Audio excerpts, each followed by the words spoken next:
The blueprint of love. The rain drummed against the floor-to-ceiling windows of the Blackwood Tower as Natalia Chen spread her architectural drawings across the mahogany conference table. Her dark hair was pulled back in a messy bun, and she wore a simple cream blouse that somehow made her look more professional than half the suited executives in the room. The sustainable design elements will reduce energy cost by 40%, she explained, her voice steady despite the intimidating presence of Damian Blackwood at the head of the table. These solar panels integrate seamlessly with the building's aesthetic and the rainwater collection system. Stop! Damian's deep voice cut through her presentation. The room fell silent. Natalia's heart sank, thinking she'd lost the biggest contract of her career. Instead, Damian leaned forward, his steel-gray eyes studying her drawings with intense focus. "This is brilliant. Everyone else out. Now." The other executives exchanged glances but quickly filed out, leaving Natalia alone with the most powerful real estate developer in the city. She'd heard the rumors about Damian Blackwood, ruthless, in business, impossible to please, and completely uninterested in anything that didn't add zeros to his bank account. "You're not what I expected," he said, standing and walking around the table toward her. "What did you expect?" Natalia asked, gathering her courage. "Someone older, more conventional." He stopped beside her, close enough that she could smell his expensive cologne mixed with something uniquely him. "Your design isn't just about profit. It's about creating something that matters." "Buildings should be more than just structures," Natalia replied, meeting his gaze. "They should be homes, sanctuaries, places where people can build their lives." Something shifted in Damian's expression. For just a moment, his carefully constructed mask slipped, and she saw something vulnerable underneath. "I don't remember the last time someone talked about building lives instead of building wealth. Maybe you've been talking to the wrong people." Their eyes locked, and the air between them seemed to crackle with electricity. Natalia had never believed in love at first sight. But whatever this was, this magnetic pull toward a man she barely knew felt dangerous and inevitable. "Have dinner with me," Damian said suddenly. "Tonight." "Mr. Blackwood, Damian," he corrected. "And it's not a request. Consider it part of the contract negotiation." Natalia raised an eyebrow. "Are you always this presumptuous?" "Always," he replied with a smile that transformed his entire face. "It's how I built an empire." That evening, Natalia found herself in the city's most exclusive restaurant, wearing the one little black dress she owned. Damian had traded his business suit for dark jeans and a cashmere sweater that made him look less like a corporate shark and more well, like a man she could fall for. "Tell me something real," he said over wine that probably cost more than her monthly rent. "Real? Everyone I meet wants something from me. Money, connections, a piece of my success. But you..." He paused, studying her face in the candlelight. "You looked at my tower and saw potential for something better. You saw past the profit margins." Natalia set down her wine glass. "I became an architect because I grew up in buildings that were just boxes. No character, no soul. I promised myself I'd create spaces that felt like home, even for people who'd never had one." "Did you? Have a home, I mean?" "My parents worked 3 jobs between them to keep us afloat. Home was wherever we could afford rent that month." She smiled softly. "But my mom always said home wasn't about the building. It was about the people inside it." Damian's expression grew distant. "My parents had a mansion with 14 rooms. I spent most of my childhood alone in it." "That sounds lonely." "It was practical. They built their empire. I learned to build mine. But what about building a family?" The question hung between them like a bridge neither knew if they should cross. Damian's jaw tightened almost imperceptibly. "Families are a luxury I can't afford," he said finally. "Too many variables, too much risk." Natalia felt a pang of disappointment, but when Damien reached across the table to take her hand, her pulse quickened. "But this," he said, threading their fingers together. "This feels like something I've been missing without knowing it." 3 months later, Natalia had a key to Damien's penthouse and a drawer full of her clothes in his closet. Their relationship was intense and consuming, stolen moments between his meetings, long nights talking about everything and nothing, mornings when she'd wake up in his arms and wonder how she'd gotten so lucky. "I never believed in fairy tales," Natalia whispered one evening as they stood on his balcony, the city lights twinkling below them. "What changed your mind?" Damien asked, his arms wrapped around her from behind.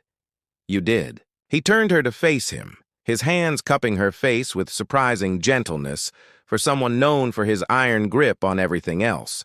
"Natalia," he said, and her name sounded like a prayer on his lips. She waited for him to finish, but instead, he kissed her with the kind of passion that made her forget about the cold wind and the world spinning around them. In that moment, she thought she heard the 3 words he couldn't quite say. But Damien Blackwood had spent his entire life building walls, and some foundations are harder to tear down than others. The first crack appeared on a Tuesday morning, when Natalia suggested they spend the weekend looking at apartments together, something smaller, cozier, more like a home than his stark penthouse. "Why would we need another place?" he asked, not looking up from his tablet. "I just thought, maybe somewhere that feels more like us, less like a hotel. This penthouse cost more than most people make in a lifetime. It's perfect as it is." "Perfect for who?" The words slipped out before Natalia could stop them. Damien finally looked up, his expression already cooling. "For me, for us, for the life we're building." "What life, Damien? You work 16 hours a day. We never talk about the future. I don't even know if you see us lasting past next month." "Of course I do." But his voice lacked conviction. "Then what?" "Do you see? Because I see a home, maybe a family someday. I see us building something real together." The word family hung in the air like a thundercloud, and Natalia watched Damien's face close off completely. "We've talked about this," he said, his voice returning to the cold, professional tone he used in boardrooms. "I'm not built for that kind of life." "You're not built for it, or you're too scared to try?" The accusation hit its mark. Damien stood abruptly, putting distance between them. "I think you should go to your place tonight," he said quietly. "We both have early meetings." "Tomorrow." Natalia stared at him, recognizing the dismissal for what it was. "Running away won't change how you feel about me." "I'm not running. I'm being practical." "No," she said, grabbing her purse and heading toward the door. "You're being a coward." That night, Natalia lay awake in her small apartment, staring at the ceiling and wondering if loving someone meant accepting that they might never love you back the same way. Her phone buzzed with a text from Damien. "I'm sorry. Come home tomorrow." But when she showed up at his penthouse the next evening, she found him in his study, surrounded by contracts and building plans, looking like a man who had already convinced himself that work was safer than love. "We need to talk," she said. "Can it wait? Marcus is flying in from Tokyo, and I need to review these documents." "It's always something, isn't it?" Natalia interrupted. "Another deal? Another meeting? Another excuse to avoid talking about us." "That's not fair. You knew who I was when we started this. I knew who you pretended to be. But I fell in love with who you are underneath all of that." Damien's hands stilled on the papers. "Natalia, do you love me?" The question was simple, but the silence that followed was deafening. Natalia felt her heart breaking as she watched Damien struggle with an answer that should have come easily. "It's not that simple," he said finally. "It is that simple. Yes or no, Damien? Do you love me?" He looked up at her then, and she saw something, raw and vulnerable in his eyes before he shuttered it away. "Love isn't enough," he said quietly. It doesn't pay bills or build empires or guarantee that people won't leave. I'm not going to leave. Everyone leaves eventually. The pain in his voice almost broke her resolve, but Natalia knew she deserved more than someone who was too afraid to love her completely. You're right, she said softly. Sometimes people do leave, but not because they stop loving you. Sometimes they leave because staying means accepting less than they deserve. She turned to go, but Damien's voice stopped her. What if I can't give you what you want? Natalia looked back at him, sitting alone in his glass tower, surrounded by everything money could buy and nothing that really mattered. Then I guess we'll both have to learn to live with that choice. The door closed behind her with a soft click that sounded like the end of everything. What Natalia didn't know was that she was already carrying a piece of their love story with her, one that would change both their lives forever, whether Damien was ready for it or not. Walls built. Too high 2 weeks after walking out of Damien's penthouse, Natalia discovered she was pregnant. She sat on the bathroom floor of her tiny apartment, staring at the plastic test in her trembling hands. 2 pink lines, clear as day. Clear as the choice she now faced. Her phone buzzed on the counter, another text from Damien. He'd been sending them daily since she left, each one a masterclass in emotional distance disguised as concern. The Meridian project needs your input. Marcus thinks we should move forward with the original design. Your sustainable housing proposal is generating interest from 3 other firms. We should talk about business. Always about business. Never about them. Never about the future she'd foolishly dreamed they could build together. Natalia deleted the message without reading it fully and made the hardest decision of her life. She wouldn't tell him. Damien had made it crystal clear that love was a luxury he couldn't afford, and a family was a risk he'd never take. She wouldn't trap him in a life he didn't want, and she wouldn't spend her pregnancy begging someone to love their child. 3 days later, she packed everything that mattered into 2 suitcases and bought a one-way ticket to Portland, where her college roommate Rosa had been begging her to visit for years. "You're glowing," Rosa said, hugging her at the airport. "Heartbreak suits you, apparently." If only she knew, Natalia thought, pressing a hand to her still flat stomach. The first months in Portland were a blur of morning sickness, job hunting, and trying to build a new life while her heart was still broken. Rosa, a successful graphic designer with a warm laugh and an endless supply of herbal tea, became Natalia's lifeline. "So you're really not going to tell him?" Rosa asked one evening as they sat in her cozy living room, Natalia's hand resting on her growing bump. What would be the point? He made his feelings about family very clear. But it's his child, too. Biology doesn't make someone a father, Rosa. Being present does. Being willing to love does. Natalia sipped her chamomile tea, trying to ignore the ache in her chest. He chose his empire over us. I'm choosing our baby over him. By her second trimester, Natalia had found work with a small but innovative architectural firm that specialized in affordable housing. The pay was a fraction of what she'd made in New York, but the work felt meaningful in a way her luxury projects never had. She also found an apartment, a sun-filled 1-bedroom with hardwood floors and a window that looked out onto a community garden. It wasn't much, but it felt like home in a way Damien's penthouse never had. "What are you going to name her?" Rosa asked during one of their weekly dinners. They'd just found out the baby was a girl. Natalia smiled, her hand moving in slow circles over her belly. "Luna. It means moon. I want her to know she can shine even in the darkness." Luna Blackwood Chen was born on a snowy February morning, arriving 3 weeks early with a full head of dark hair and the loudest cry the nurse had ever heard. "She's got opinions," the doctor laughed, placing the tiny, furious bundle on Natalia's chest. But the moment Luna opened her eyes, steel gray eyes that were heartbreakingly familiar, She went completely quiet, as if she was studying her mother's face and filing it away for safekeeping. "Hello, beautiful girl," Natalia whispered, tears streaming down her face. "It's just you and me now, okay? But I promise that's going to be enough." And for 4 years, it was. Natalia threw herself into motherhood with the same passion she'd once brought to her architecture.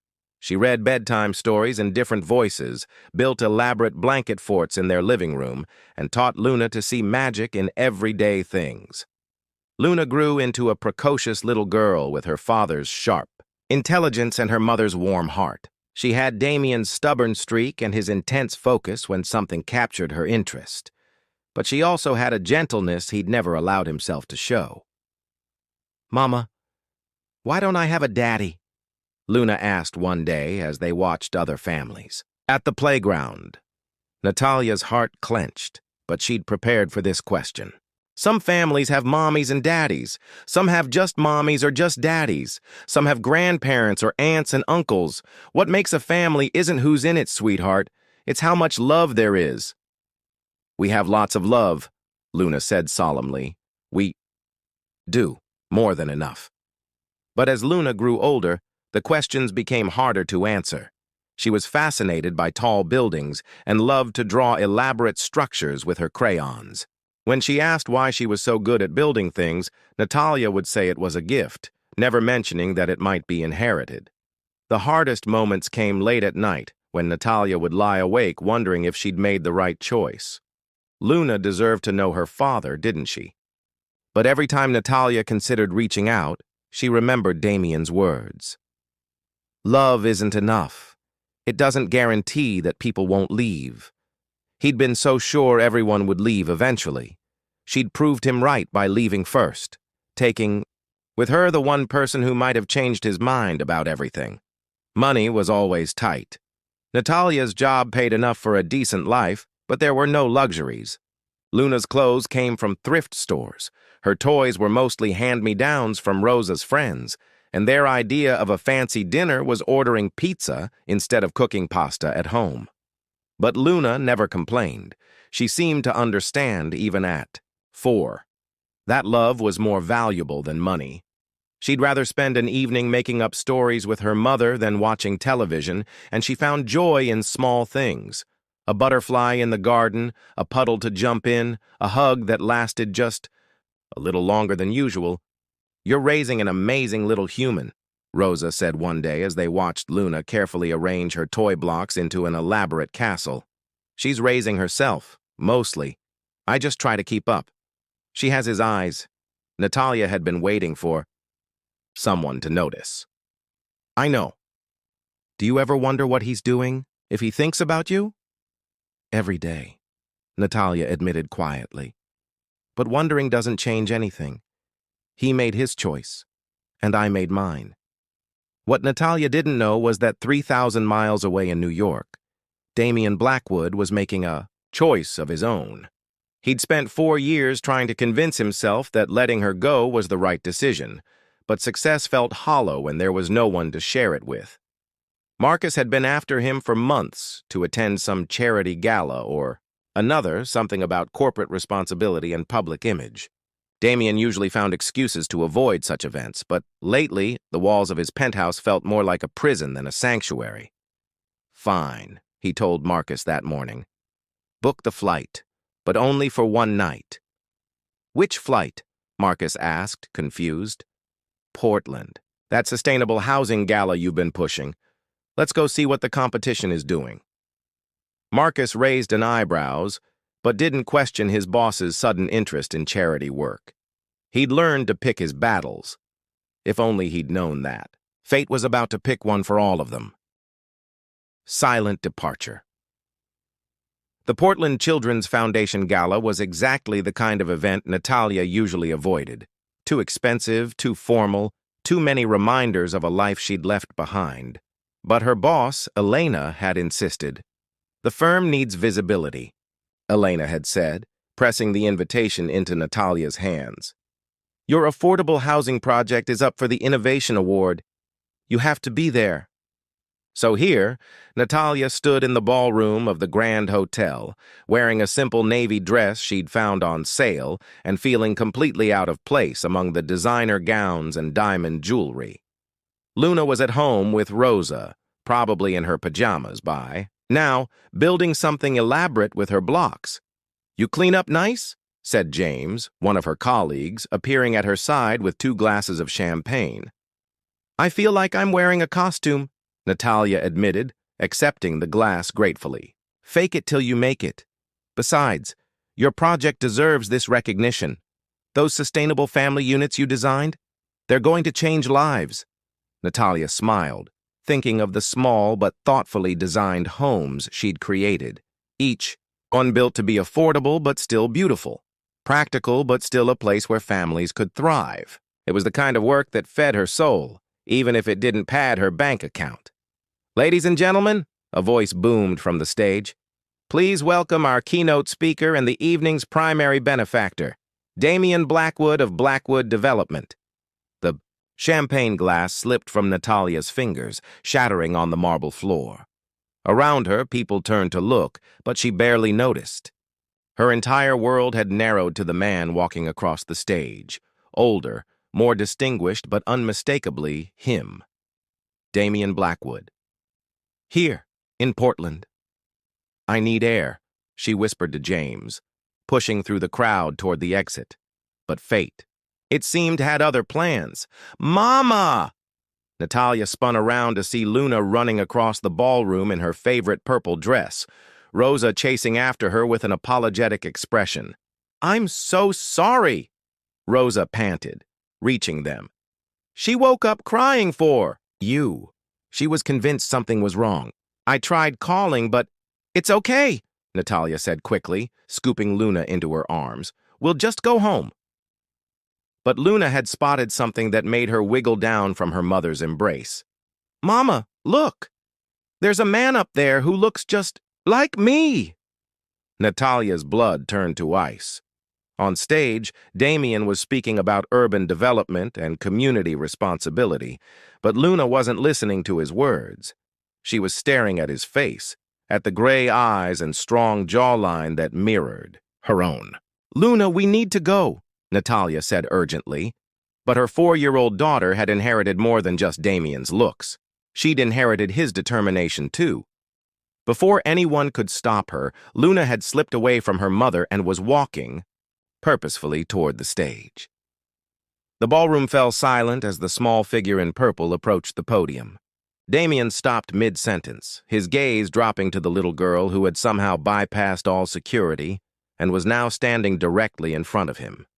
Natalia watched in horror as Luna looked up at the man who was unknowingly her father, tilted, her head in that considering way she did when she was puzzling something out, and spoke in a voice that carried clearly through the silent ballroom. "Are you my daddy?" The words hit Damian like a physical blow. He staggered back a step, his face going white as he stared down at the child, at her gray eyes, her determined chin, the way she held herself with quiet confidence despite being surrounded by hundreds of strangers. Natalia felt the world spinning as she pushed through the crowd, desperate to reach Luna before— "Luna!" she called out. But it was too late. Damian's gaze lifted from the child to scan the crowd, and when his eyes found Natalia's, time stopped. 4 years collapsed into nothing. Every wall he'd built, every reason he'd given himself for why love was too dangerous, crumbled in the face of this impossible moment. Natalia. Her name was barely a whisper, but in the absolute silence of the ballroom, it carried to every corner. Luna looked between her mother and the man on stage, her 4-year-old, mind working to make sense of the adult drama unfolding around her. "Mama, do you know him?" she asked innocently. The question broke the spell. Camera phones appeared, whispers started, and Natalia knew that in minutes this moment would be all over social media. She had to get Luna out of here. "Come on, sweetheart," she said, reaching for her daughter. But Damian was already moving, stepping down from the stage with Marcus and a handful of security guards trailing behind him. His eyes never left Luna's face, and Natalia could see the exact moment when the pieces fell into place for him, when he saw not just the resemblance, but the timeline, the reason Natalia had disappeared so completely from his life. "How old is she?" he asked when he reached them, his voice rough with emotion. 4, Natalia said quietly. The math was simple, devastating. 4 years ago they'd been together. 4 years ago Natalia had left. 4 years ago she'd been carrying his child and hadn't told him. "We need to talk," Damien said. "Not here. Not now." "Then where? When?" "Because I think I've waited long enough. Don't you?" The ballroom was in. Chaos now. Event organizers trying to restore order. Guests whispering and pointing. Security attempting to clear a path. In the middle of it all, Luna stood quietly, her small hand slipping into Natalia's.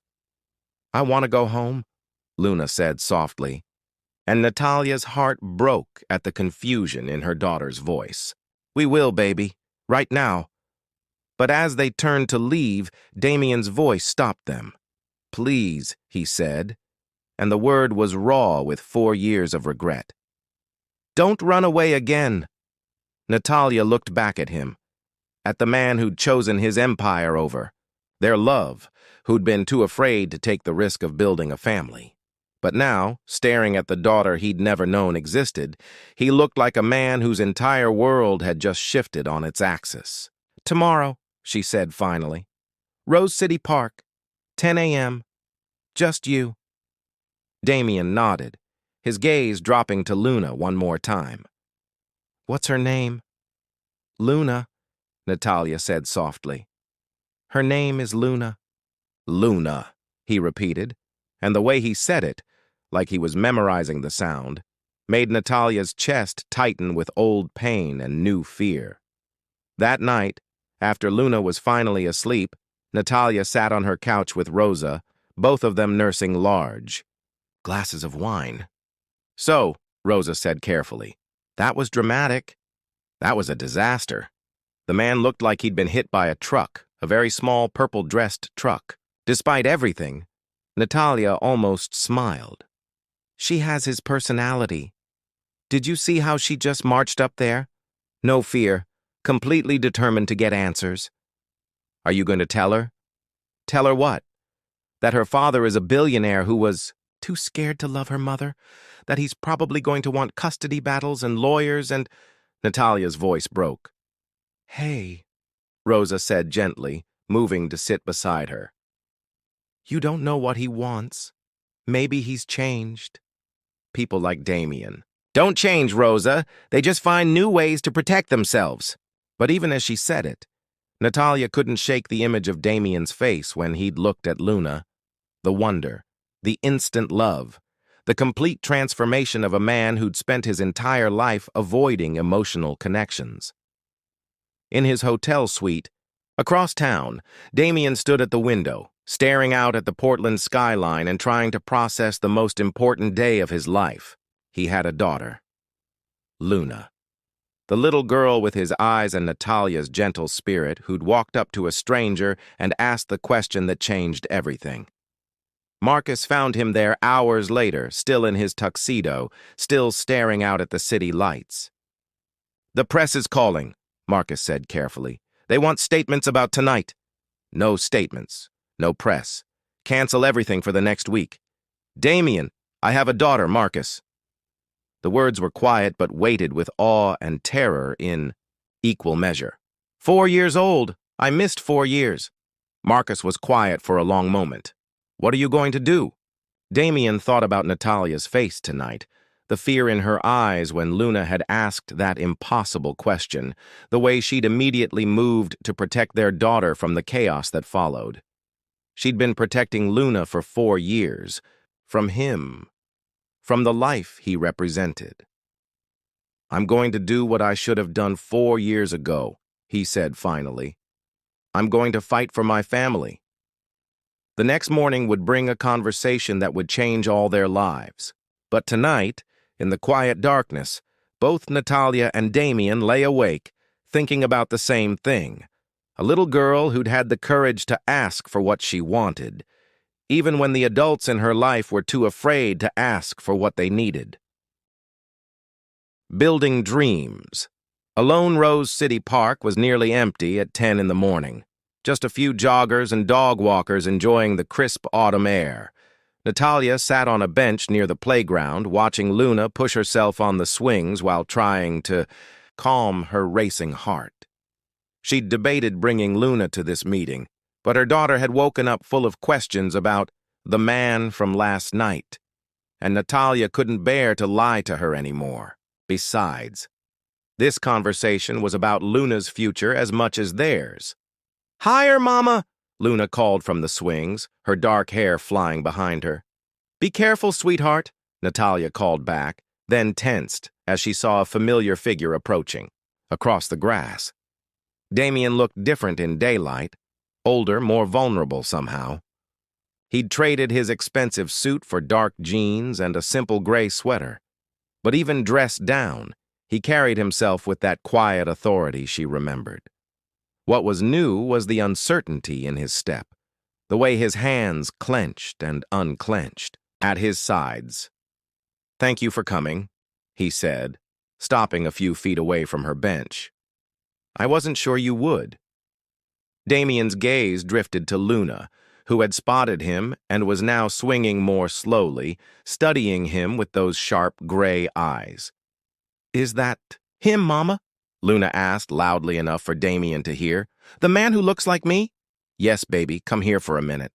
Luna jumped off the swing with the fearless abandon of childhood and skipped over to them. Up close, in the bright morning light, the resemblance was even more striking. Damien seemed to stop breathing as she approached. "Hi," Luna said simply, looking up at him. "I'm Luna." "Hello, Luna," Damien said, his voice gentle in a way Natalia had never heard before. "I'm Damien. That's a fancy name." "Are you rich?" "Luna," Natalia warned, but Damien actually smiled. "Yes, I am. Is that important?" Luna considered this seriously. "Mama says money can't buy the important things, like hugs or bedtime stories or making someone feel better when they're sad." "Your mama is very wise." "I know. She's the best mama in the whole world." Luna paused, then asked with devastating directness, "Are you my daddy?" The question hung in the morning air like morning mist. Damien looked at Natalia, and she saw 4 years of anger and hurt and desperate hope warring in his expression. "Why don't you go play for a few more minutes, sweetheart?" Natalia said gently. "Damien and I need to talk." Luna nodded and skipped back toward the playground, but Natalia noticed she stayed close enough to keep an eye on them. "Smart girl." 4 years, Damien said once Luna was out of earshot. 4 years, Natalia. Why didn't you tell me?" "Because you made it very clear you didn't want children. You said love was a luxury you couldn't afford. So you decided for both of us? You decided I didn't deserve to know I had a daughter?" The pain in his voice almost broke her resolve. But Natalia had spent 4 years preparing for this conversation. "I decided to protect her from someone who saw family as a liability. You told me yourself that everyone leaves eventually. So you left first. I left to give her a chance at a life where she'd be wanted, not resented."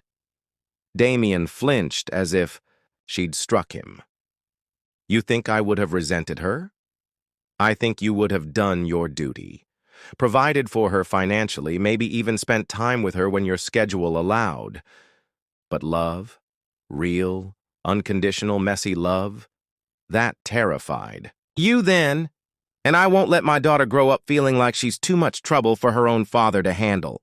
They sat in silence for a moment, watching Luna climb the jungle gym with determined focus. "She's incredible," Damien said quietly. "Yes, she is. She has your heart, your fearlessness. She has your stubbornness, and your eyes." Natalia's voice softened despite herself. "She's been asking about you her whole life. Not you specifically, but Why she doesn't have a daddy. I've been running out of ways to explain why some children don't get to know their fathers. What did you tell her? That families come in all shapes and sizes. That love is what matters, not who's missing from the picture. Damien was quiet for a long moment, his gaze never leaving Luna as she navigated the playground equipment with impressive skill. I've thought about you every day for 4 years, he said finally. Natalia's breath caught.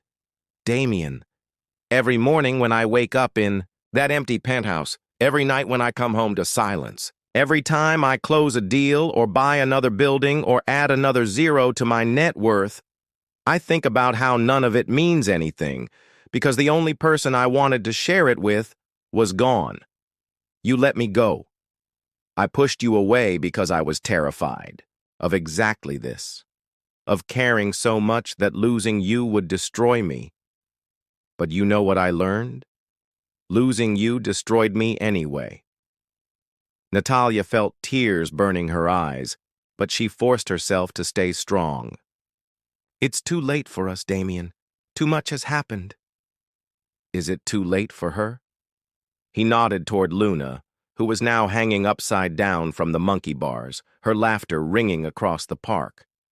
Because I know I don't deserve it, but I want to know my daughter. I want to be part of her life. And when you get bored, when the novelty wears off and she becomes an inconvenience, what happens to her then? Damien turned to face her fully, and Natalia saw something in his eyes she'd never seen before. Absolute certainty. That will never happen. Look at her, Natalia. Really look at her. She's perfect. She's funny and smart and brave, and she's half you and half me, which means she's the best thing I could ever hope to create in this world. How could I ever get bored with that? Luna chose that moment to run back over to them, slightly out of breath and beaming. Did you see me on the monkey bars? I made it all the way across. That was amazing, Damien said, and the genuine pride in his voice made Luna beam even brighter. Mama, can Damien come have lunch with us? I want to show him my building blocks. Natalia's heart clenched. She could see the hope blooming in her daughter's eyes, and she knew how easily that hope could be crushed. Luna, sweetheart, it's complicated. I would love to see your building blocks, Damien interrupted quietly. If your mama says it's okay. Luna looked between them, her 4-year-old intuition picking up on the undercurrents she couldn't quite understand. Please, Mama. I promise I'll eat all my vegetables at lunch. How could she say no to that?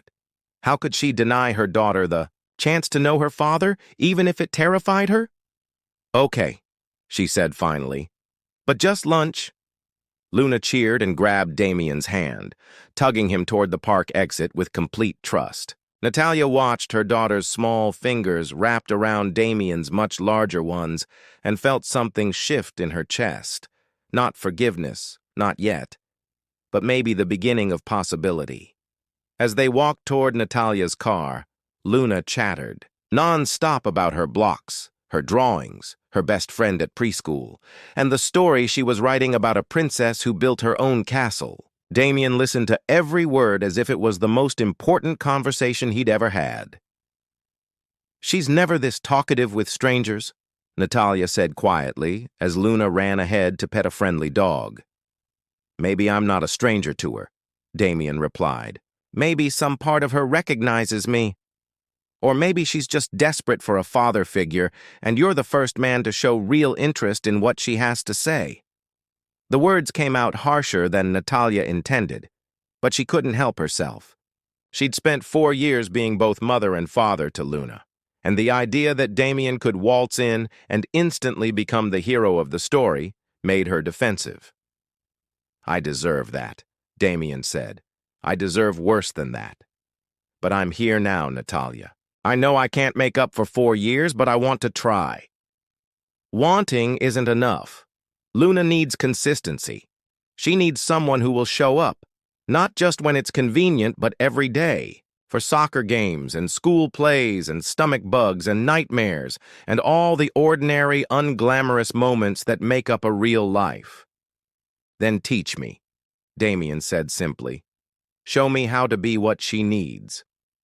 The sincerity in his voice caught Natalia off guard. This wasn't the demanding, take-charge Damien she remembered. This was a man humbled by the magnitude of what he'd almost lost. It's not that simple. "Mama, look!" Luna called from up ahead. "The doggy knows how to shake hands."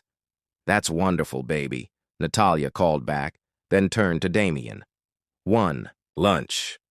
We'll see how it goes. But if you hurt her, if you disappoint her, if you make promises you can't keep, I won't," Damien said firmly. "I swear to you, Natalia, I won't hurt her." "You already have, by not being there for the first 4 years of her life. I know. And I'll spend the rest of my life making up for that if you'll let me." As they reached the car and Luna climbed into her booster seat, still chattering excitedly about the lunch ahead, Natalia wondered if she was making a huge mistake. But looking at her daughter's bright, hopeful face in the rearview mirror, she realized that some risks were worth taking, especially when the person you were taking them for deserved a chance to know her father, whatever the cost. The gallery opening Natalia's apartment felt impossibly small with Damien in it. He stood in her tiny living room, taking in the cheerful chaos of their life. Luna's artwork covering the refrigerator, building blocks scattered across the hardwood floor, a half-finished puzzle spread out on the coffee table. "It's not much," Natalia said, suddenly self-conscious about the second-hand furniture and the paint peeling slightly around the windows. "It's perfect," Damien said quietly, and she could tell he meant it. "It feels like a home." Luna had disappeared into her bedroom the moment they'd arrived, promising to bring out her best creations to show Damien. Now she emerged, dragging a large plastic container filled with blocks, her face bright with excitement. "Look! I built the tallest tower in Portland," she announced, dumping the blocks onto the floor. "Well, not really, but Mama says it's the tallest tower in our living room, which still counts." Damien lowered himself to the floor without regard for his expensive jeans, studying Luna's architectural masterpiece with the same intensity he'd once brought to million-dollar deals. "This is incredible engineering," he said seriously. "You've created a stable base here, and the way you've distributed the weight. Luna, this is really impressive work." Luna beamed under his praise, then plopped down beside him. "Want to help me build a castle? It's going to have a moat and everything." "I would love that." Natalia watched from the kitchen as she prepared lunch, trying to ignore the way her heart squeezed at the sight of Damien and Luna building together. Luna explained her architectural philosophy with the solemnity of a professor, while Damien listened and offered suggestions with genuine interest. "The princess needs a tower that's high enough to see the whole kingdom," Luna was saying, carefully placing blocks on top of each other. "But not so high that it falls down and bonks someone on the head." "Very practical," Damien agreed. "And what about here? This looks like it could use some reinforcement." "Oh, yes. Mama always says the foundation is the most important part. You can't build something beautiful if it's not strong underneath."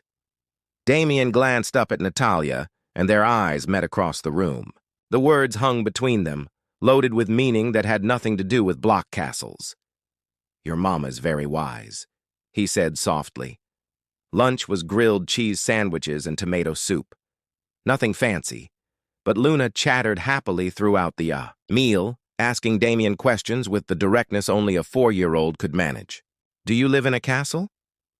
"Something like that. A very tall building. Do you have toys?" "No, I don't." "That's sad. Everyone should have toys." "You're absolutely right. Do you know how to braid hair?" "Mama's still learning, but Rosa is really good at it." "I don't, but I'd like to learn. I could teach you. But first you have to practice on my doll, because real hair is trickier." Natalia found herself relaxing despite her reservations. Damien wasn't trying to impress Luna or win her over with grand gestures. He was simply present, engaged, asking questions about her favorite books and listening carefully to her answers about why purple was the best color and how she'd decided. to become an architect like her mama. After lunch, Luna dragged out her art supplies and announced she was going to draw a picture of their castle. She worked with intense concentration, her tongue poking out slightly as she focused on getting the details just right. "She's incredible," Damien said quietly to Natalia as they watched Luna work. "So smart and creative and confident." "She gets that from you," Natalia admitted. "The confidence, anyway. She's never met a challenge she didn't think she could handle.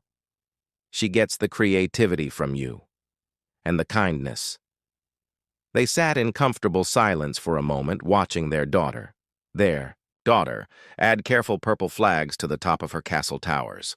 "Natalia," Damien said finally, "I need you to know that I didn't come to Portland looking for you.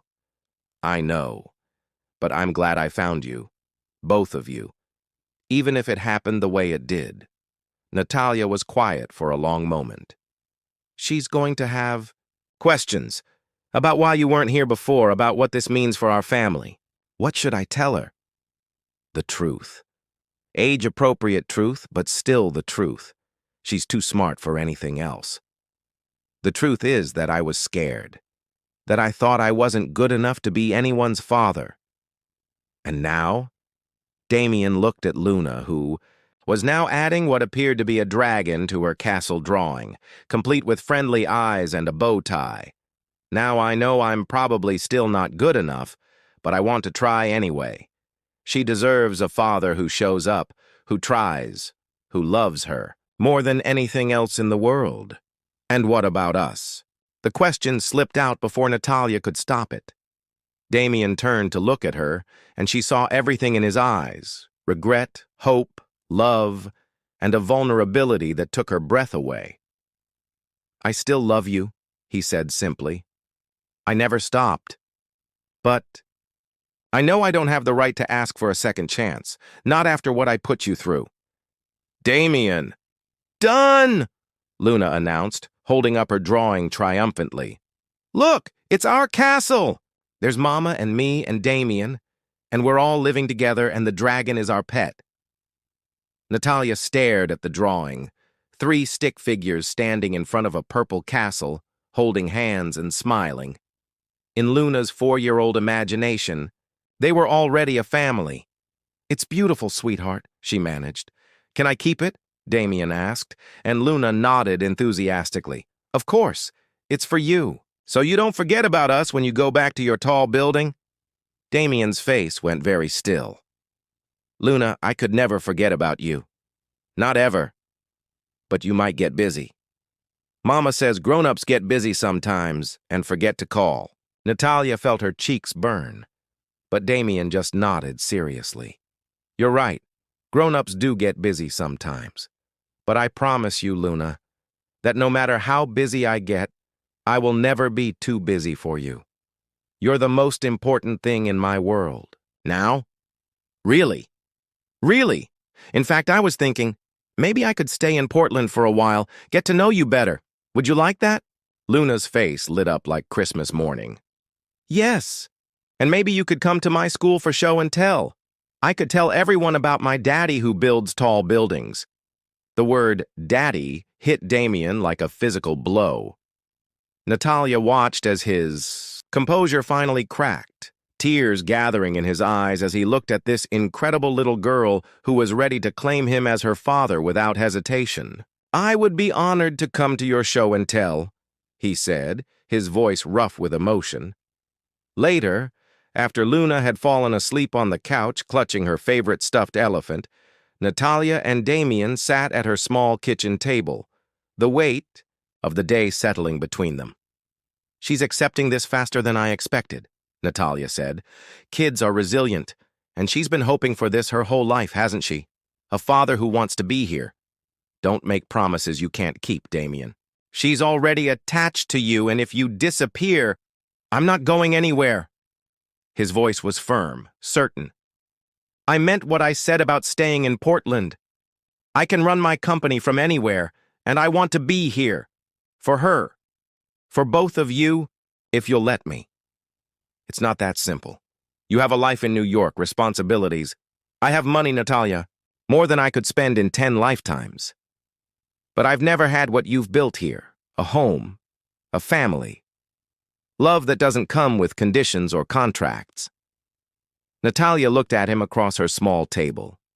This man who'd once seemed larger than life, now humbled by a 4-year-old girl who saw the world in building blocks and purple castles. She needs stability, Damien. Routine. Someone who shows up for the small things, not just the big moments. Then teach me. Show me what she needs. I want to learn how to be her father. And what about us? What about what happened between us? Damien reached across the table, his fingers brushing hers. I hurt you. I know that. I was a coward who let the best thing in his life walk away because I was too scared to believe I deserved happiness. You were. I can't change the past, but I can promise you this. I will spend every day for the rest of my life proving that I'm not that man anymore, that I'm worthy of the trust you're placing in me by letting me know our daughter. Natalia looked down at their joined hands, remembering how perfectly they'd once fit together, how safe she'd felt in his arms before fear and pride had torn them apart. One day at a time, she said finally. We take this one day at a time and we see what happens. One day at a time, Damien agreed. Outside, Portland settled into evening quiet, while inside a small apartment, 3 people who belonged together began the careful work of becoming a family.